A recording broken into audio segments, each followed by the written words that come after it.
So yung topic ko po sa araw na ito ay tungkol po sa Matthew 6:33. Matthew 6:33 po ay isang napaka-popular na verse sa Bible. Kaya ang topic ko po ay Be a Matthew 6:33 Christian by the heart. No, kasi nga po yung pong mga maraming Kristiyano, alam nila yung Matthew 6:33 nagrema na. Pero kadalasan sa nguso lang, hindi sa puso Sa bibig lang. Hindi naman sa katotohanan. So, I do not judge. Pero a lot of Christians are like that. And minsan tayo, nakakakomit tayo ng kasalanan dito sa Matthew 6:33 na to. No? Lahat to ng alam ang Matthew 6:33, magsabing amen. Lahat to na nagrema ng Matthew 6:33, magsabing amen. Ako po siguro sa aking remembrance na ang Matthew 6:33 ang pinakaunang verse sa Bible na hindi ko alam na verse sa Bible na alam ko kasi kinakanta yan sa Katoliko. 'Di ba? Yung seek ye first, 'di ba? Kinakanta sa misa yon. Seek ye first the kingdom of God. So, yan ang isang verse na naalala ko nung ako'y nagsisimba sa Katoliko. Parati kasing kinakanta yun yung verse na yan. Pero, verse na hindi ko naiintindihan. Walang revelation sa aking puso. At nagka-revelation lang yan nung ako ay nagsuko ng buhay kay Kristo. Tinanggap ko si Kristo sa aking buhay. Ano po yung Matthew 6:33? Basahin natin. 1, 2, 3, go read. But seek first the kingdom of God and His righteousness, and all these things shall be added unto you. Lahat to ng nagagandahan sa verse, magsabing amen. Sobrang ganda po ng verse na yan. Yan pong lalong-lalo na yung bandang huling verse, huling part ng verse na all these things shall be added to you. Pagka binasa po ninyo ang Matthew 6:33, yan po ay antidote sa worry. Worry about earthly needs. Kasi ang pinaka-context ng Matthew 6:33 ay huwag kang mag-aalala sa iyong iinumin, huwag kang mag-aalala sa iyong kakainin, huwag kang mag-aalala sa iyong dadamitin, di ba?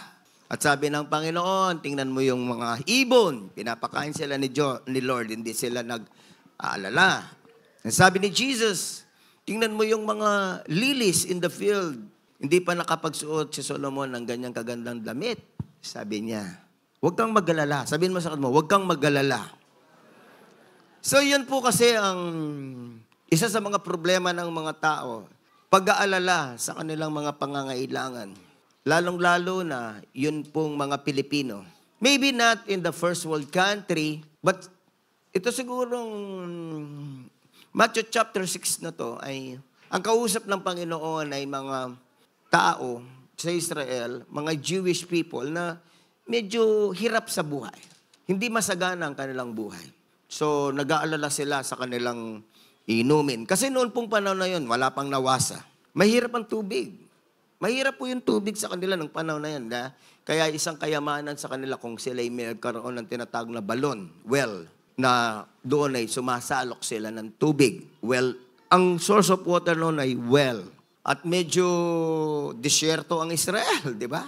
Hindi yan po kagaya ng Pilipinas. Mahirap po ang tubig doon. O kaya sabi ng Panginoon, huwag kayong mag-alala sa inyong iinumin. Huwag kayong mag-alala sa inyong kakainin. Siguro mga farmers, mga fishermen, kayo mag-aalala sa inyong magiging kita, sabi ng Panginoon. At sinabi ng Panginoon kung ano ang dapat nilang gawin para idadagdag o ibibigay sa kanilang pangangailangan. Ang sabi ng Panginoon sa Matthew 6:33, seek first the kingdom of God and His righteousness, and all these things shall be added to you, will be provided for you, will be given to you. Ang iba-ibang mga translations ng Matthew 6:33. I looked up to the 46 translations of this verse. And that's what I usually do when I preach. I look up to 46 translations of the Bible. So, ang sabi ng Panginoon, all these things, itong mga damit na to, tubig, iinumin, pagkain, idadagdag, ibibigay sa inyo. Unahin mo lang ang Panginoon. Unahin mo ang kaharian ng Diyos. Unahin mo ang righteousness. So, mga kapatid, medyo parang hindi, kung titingnan ninyo si Jesus sa pagkikipag-usap niya sa mga taong to, parang hindi siya considerate. No? Parang hindi siya considerate kasi kailangan namin magtrabaho. Uunahin namin ang pangangailangan namin. Yeah? Pero kailangan, kapatid, sabi ng Lord sa kanila, huwag niyong unahin yan. Huwag niyong unahin yung inyong yung mga pangangailangan niyan. Ang unahin ninyo, Kingdom of God. Sabihin mo sa mo, unahin mo, Kingdom of God. Ang unahin mo, righteousness. No? Yung mga siguro, nagtatrabaho dito na Sunday o kung ano, pagka sinabihan mo nga, sabihin, hindi ka considerate, pastor. Hindi naman po galing sa akin ang salitang sinasabi ko kay Jesus mismo. Amen? So pagka binigay ko sa iyo Matthew 6:33, sinabi mo, hindi ako considerate. Parang sinabi mo na kay Jesus, Jesus, di ka considerate. Hindi mo ako naintindihan. Hindi ka loving. Hindi ka caring. No? So mga kapatid ko po, gusto ko pong maintindihan ninyo na ang Matthew 6:33 ay kailangang maintindihan mo na susi ito para ang Diyos ipagkaloob sa iyo ang ibang bagay. In fact, not ibang bagay, all these things. Pero of course, the immediate context is drink, food, and clothes. Pero ang verse na to ay ginagamit din na all these things, all your earthly aspirations, success, work, success sa pag-aaral, ibibigay ng Panginoon sa iyo, di ba? Hindi 'yun mawawala. Di naman malayo yon sa interpretation. It's not against this interpretation. Ibibigay ng Lord ang lahat ng bagay sa iyo. Unahin mo lang kanyang kaharian at ang kanyang righteousness. Amen? So, napakaganda, di ba? Sino po dito tatanggapin ng Matthew 6:33? Magsabing Amen. Amen. So, ang Matthew 6:33 na to, actually, ang magre-reveal kung anong klaseng relationship meron ka kay God. Kung si God talaga ay priority mo. Nang ibig sabihin, kung si God talaga ay mahalaga sa'yo. Sino po dito na mahalaga si God, ang kingdom of God, ang righteousness, magsabing amen. So dito, masusubok kung talagang totoo nga na mahalaga ang Diyos sa'yo. Kung uunahin mo siya. Meron po tinatawag na law of priority. Law of priority sa mundo. Na sinabi ni Stephen Covey na put first things first. Everybody say, put first things first. Unahin, gawing first, ang mga bagay na dapat first. Amen? Yung dapat unahin, dapat mong unahin. Kahit hindi Christian, ay naintindihan yung law na yan, yung tinatawag na law of priority. Law of priorities. Sabihin natin lahat, law of priorities. May batas kung anong dapat mong unahin. And it is a sign kung ano ang mahalaga sa'yo at kung ano yung pagiging organized mo. Kung organisado kang tao.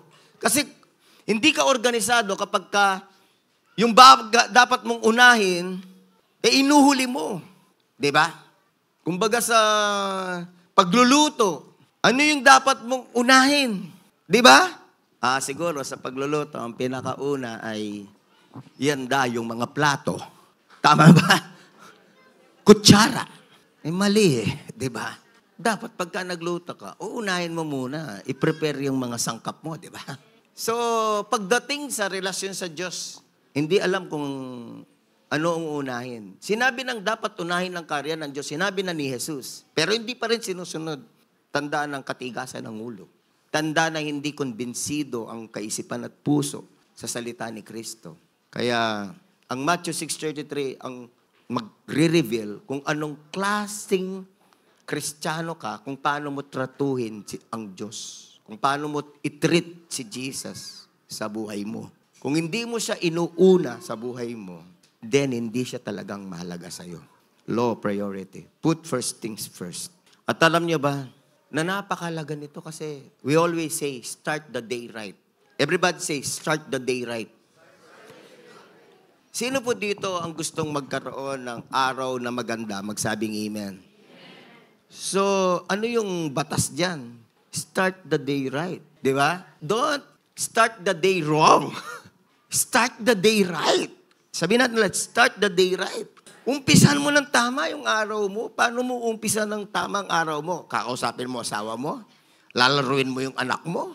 At ang pinaka-worst, yung cellphone mo, magti-TikTok ka na at mag-messenger ka na. Sobrang mali eh. Start the day right is start your day with God. Sabihin nyo kasi mo, start your day with God. Usapan na nga namin ni Pastor Arat yun. Pagising namin sa umaga, hindi yung pag-uusap namin ang pinaka-importante. Naunahin namin, ang pinaka-importante, prayer and devotion. Amen? So, kapag hindi mo in-start ng day right, mali na yung araw mo.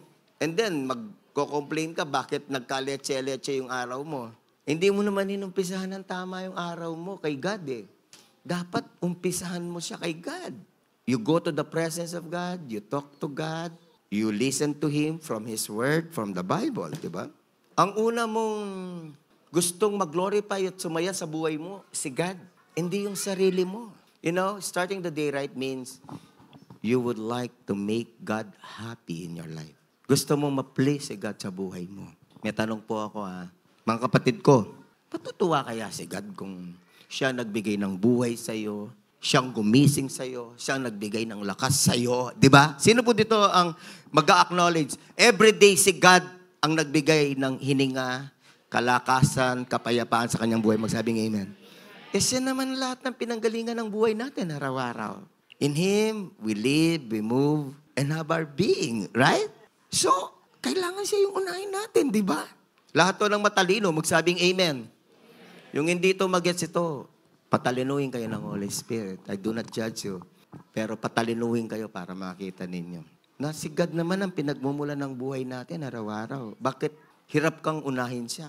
Kasi nga, may problema sa isip. May problema sa mindset. May problema sa habit. May problema sa core values. May problema sa beliefs na kailangan ayusin ng Diyos.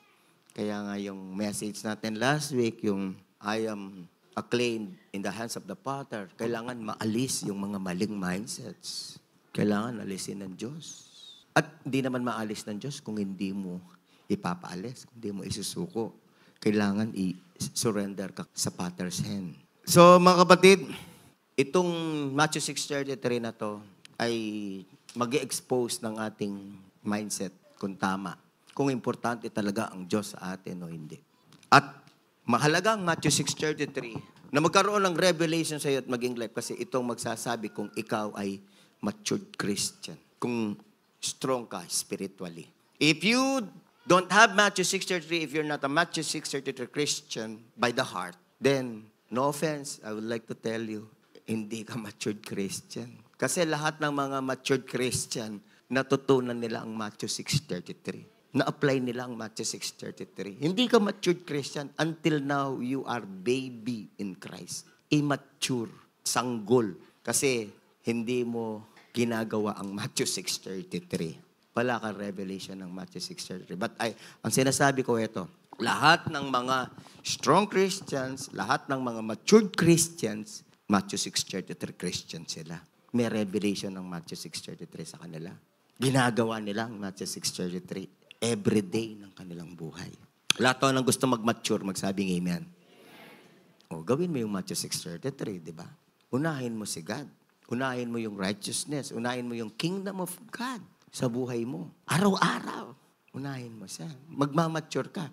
Kapag ka naging Matthew 6:33 ka na, decided ka na, dedicated ka na, committed ka na, determinado ka nang maging Matthew 6:33 Christian, doon magkakaroon ng matinding pag-angat at pagsulong ang iyong spiritual life.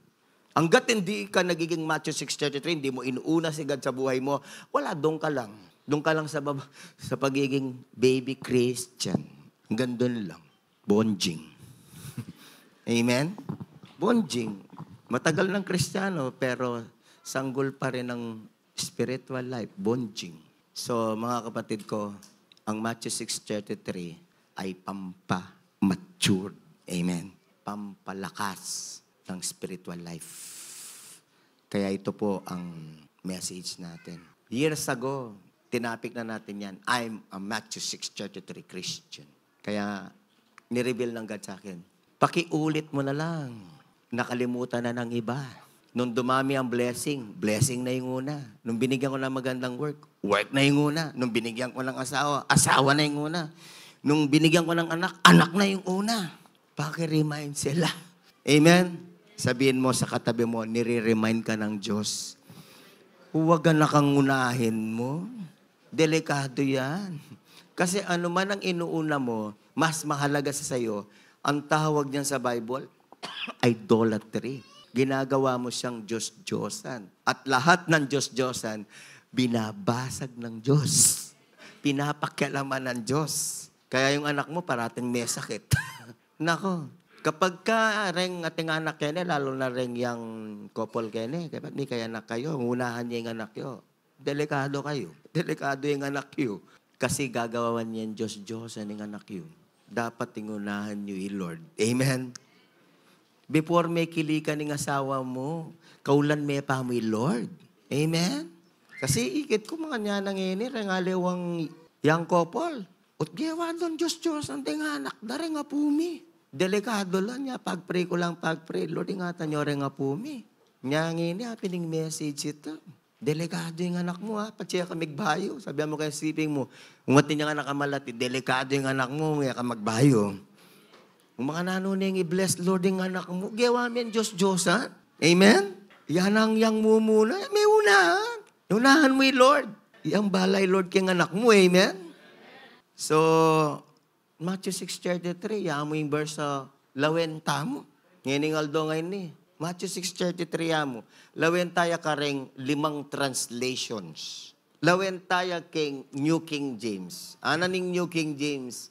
But seek first the kingdom of God and His righteousness, and all these things shall be added to you. Yan ang pinaka-popular na translation. Translation niya ng most versions and translations of the Bible. No, ESV, ERV, pero New King James na lang. Alos pare-pareho sila sinabi, seek first. Ano yung unahin mong hanapin? Ang karya ng Diyos. Ang paghahari ng Diyos. Ang uunahin mo. Amen? At yung katuwiran niya. Kung ano ang tama sa harapan niya, yan ang uunahin mo. Hindi yung tama sa iyong sariling isip na nakita sa magulang, na nakita sa Google, at sa mga pediatrician na hindi naman Matthew 6:33 Christian. Christian nga minsan yung pediatrician natin. Hindi naman spirit-filled. Kaya kung ano-anong pinapayo, kailangan ang pakinggan mo yung sinasabi ng Diyos. Amen? Seek first. Put God's kingdom and His righteousness first. Everybody say first. Kaya nga meron church dyan. And it is a denomination in the Philippines. Ang pangalan ng church nila, Jesus First. Kasi ang revelation nila, ang first sa buhay bilang Kristiyano, si Jesus. Amen? Sino po dito, Jesus First din tayo? Magsabing amen. Kailangan, kahit living hope tayo, Jesus First tayo. Jesus First tayo dapat. Hindi tayo work first, hindi family first, hindi studies first, hindi gym. Yung iba, nag-gym, nagbabasketball, o kung ano na, bicycle. Hindi yun ang first. Jesus. Sabihin mo sa mo, Jesus first, kapatid. Yan ang nakalagay sa Matthew 6:33, di ba? Jesus first. At ang pinaka-importanting parati ko kayo nire-remind, huwag cellphone first. Kasi ang cellphone ngayon, lahat ng cellphone yata, pagka hindi kayo nag-iingat, may demonyo. Tingnan mo ko. Huwag ka na mag-devotion. Manood ka na lang ng TikTok. Ang lakas ng demonyo sa cellphone. Pagkasabi sa katabi mo, naka-turn up ba yung cellphone ninyo? Dapat naka-turn up, amen? Pwede po bang hawakan natin ang cellphone natin? Pwede hawakan natin ang cellphone natin. Kasi nga ito na ngayon nagiging cellphone first sa buhay. Hawakan nyo. Sabihin mo, hawak mo na ba yung cellphone mo? Sabihin mo, demonyo.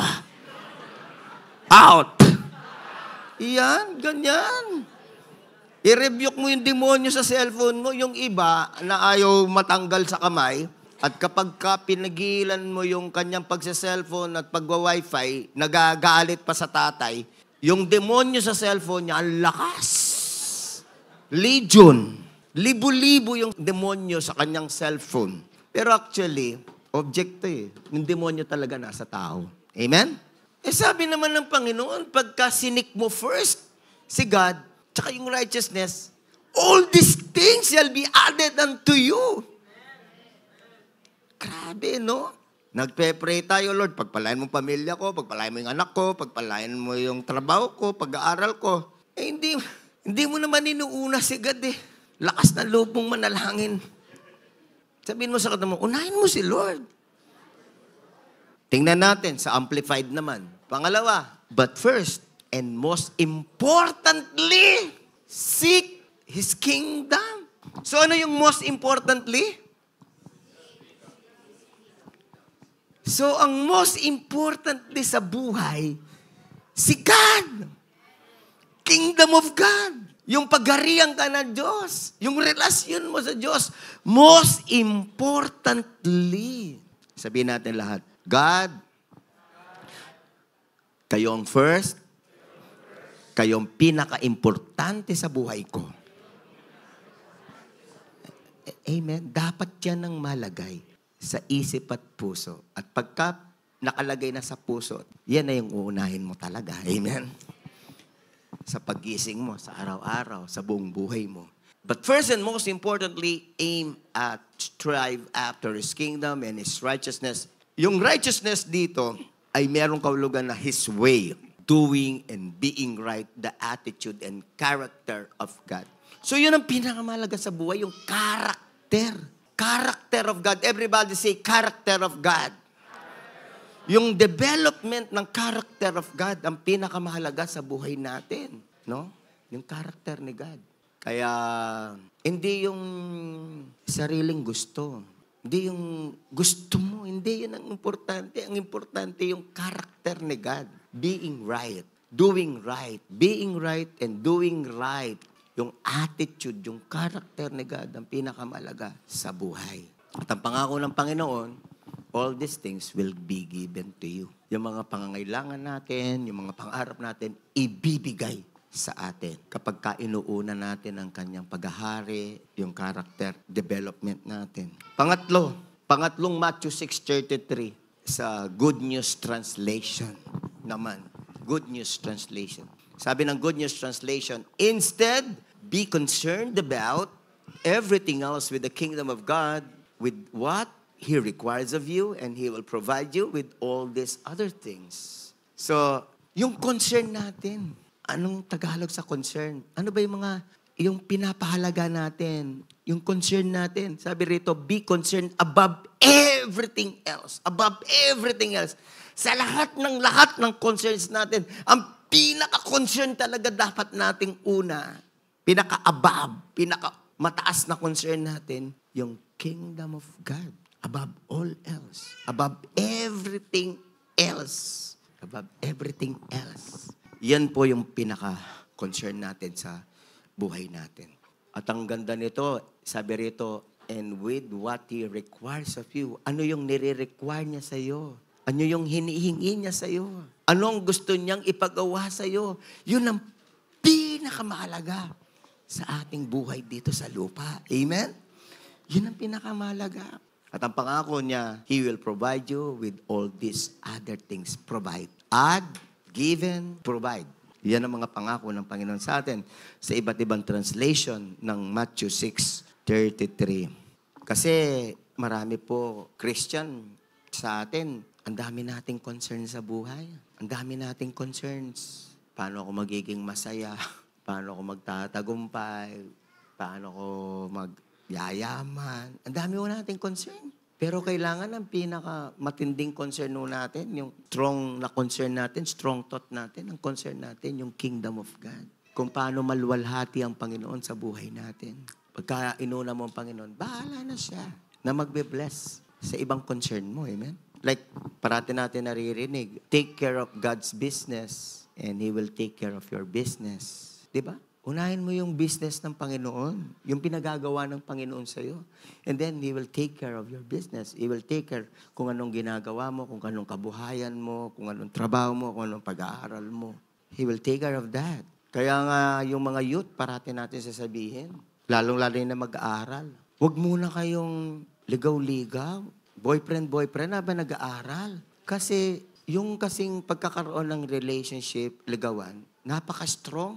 Sobrang strong yun. Naawawala sa focus ng maraming youth. Nagiging suwail sa magulang. Napapabayaan ng pag-aaral. At yung ministry, sabi niya, Pastor, hindi, na-inspire ako pagka may boyfriend ako. Kumusta naman yung pagsiserve mo kay Lord? Diba? Na-inspire lang pag-aaral pero paano yung relasyon sa magulang? Paano yung ministry? Pagsiserve kay God? Spiritual maturity? Wala, pagka na-inlove na yung mga youth. Ang pinaka-concern na lang, feelings, in love.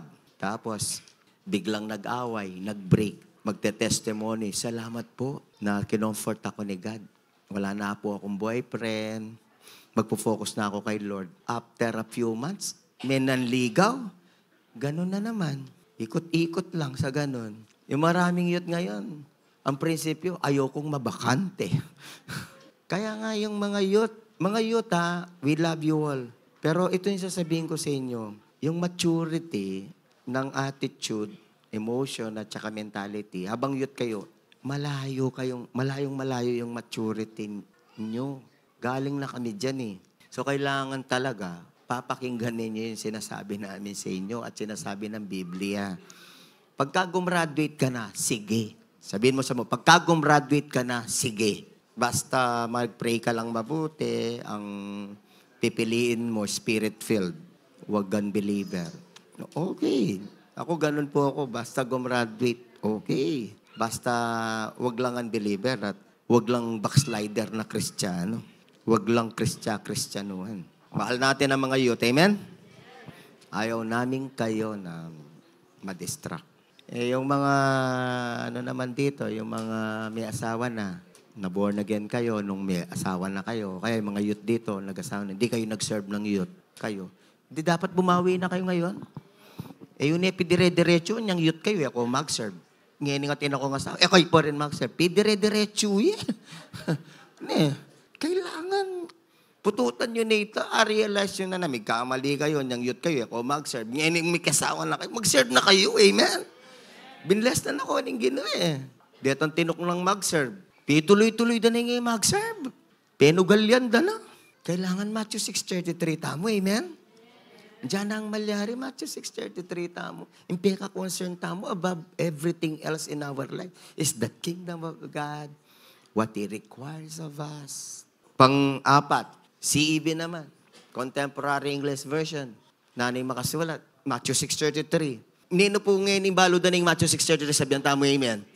May itong yung verse Yan yung buri ng Lord. May itong mong verse ng ibiyan na kaya, banta ka, masyado magugulo. Putang gawa ko nga doon, magugulo na kaya.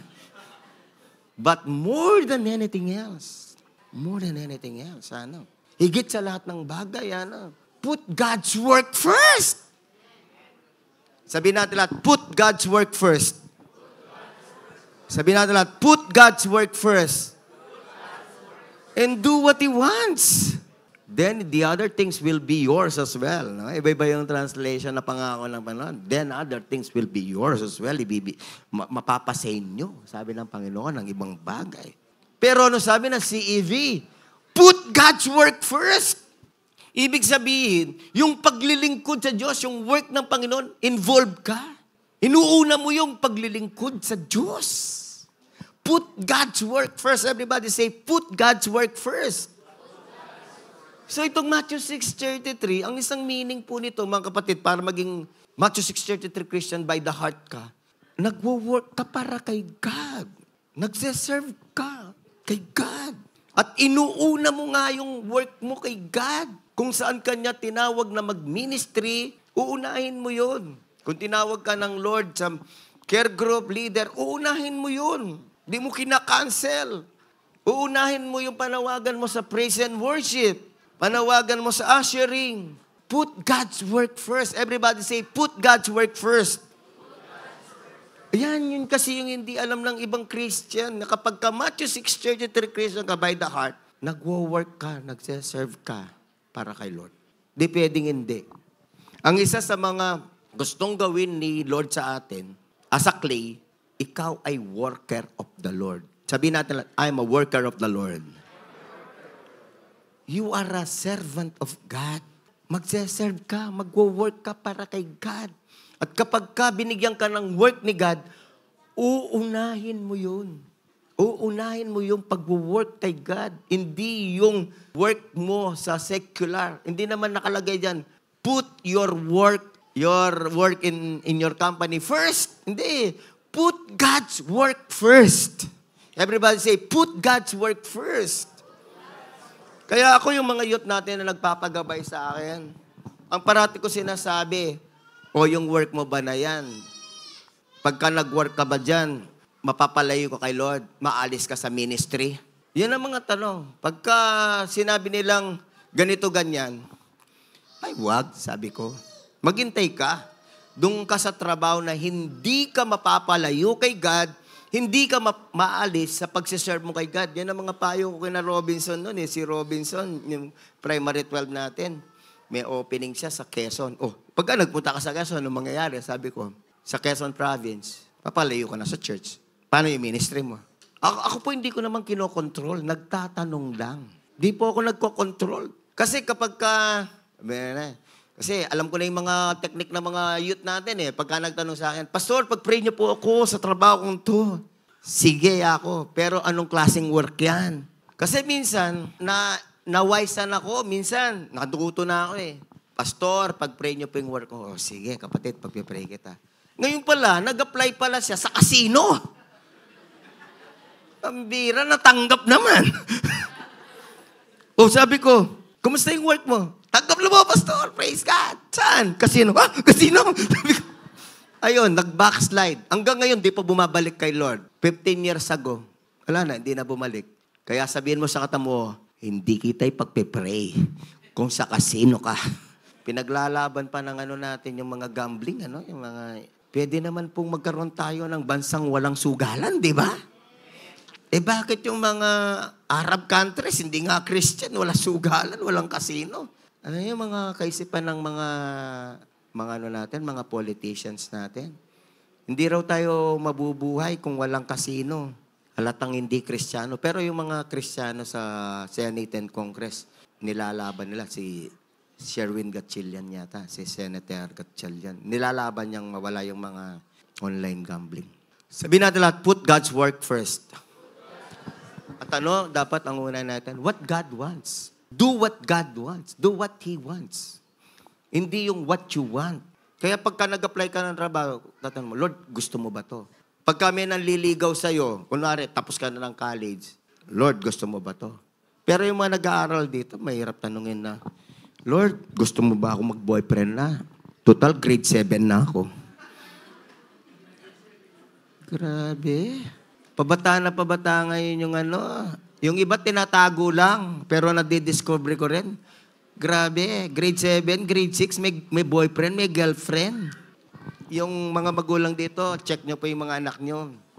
Patse mag-boyfriend niya, sabihan nyo kayo, nanong pilinan mo anak? Kitang anak mong grade 5, grade 6. Nanong buri mo anak, magkasawa na ka o mag-aral ka? Sige, kung mag-boyfriend ka, sige, tuklang na ka, muntahan na ka kaya. Of course, hindi naman ganun ka-rude. Pero kailangan malaman ng mga bata na there is time for everything. Sabi ng Bible, there is time for everything. And sabi na Solomon, do not awaken love when it so desires. Huwag ka munang magpapa-emosyon pagka hindi pa oras. Nyay kayong youth, ko umipanoksu, crush na kang kay. Akit na itang gitarista, crush na kanito. Then kasing tutugtog kene, totoo po. Andiyan na anulay tsura, ang gana umingit tsura da. Po, nga tsula kaning babo, mga santing lang po mga alagulay Crush kita ang tutugtog gaytay. Itang mag-drums tamo, ka-cute. Sabi natin lahat, put God's work first. Put God's work first. Yan ang ibig sabihin ng Matthew 6:33. Hindi ko naman sinabi, amen? Sabi ng Bible yan.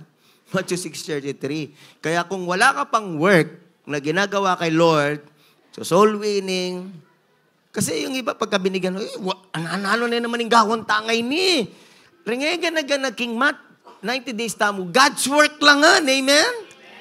Alang man's work ka rin, God's work langan.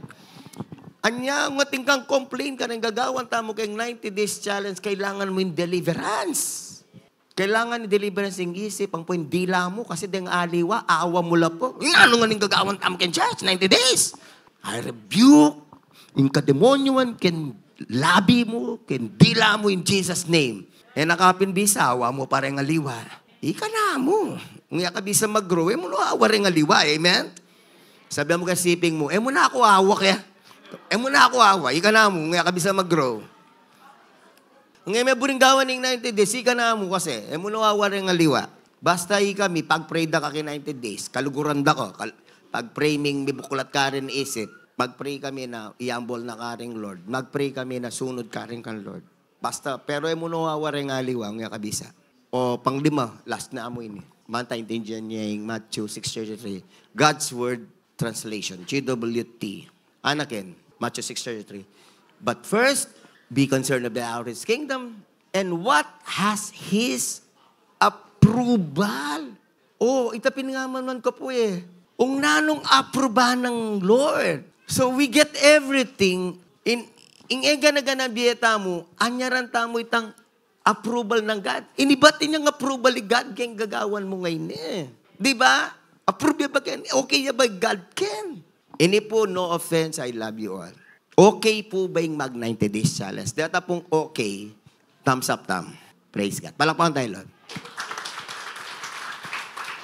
Deng mag-thumbs up pa si Bayo. Mag-thumbs up la po reta sasabihan dang okay ing mag 90 days challenge. Sige, mag-thumbs up kayo. Lang kung magyuyeng talakad.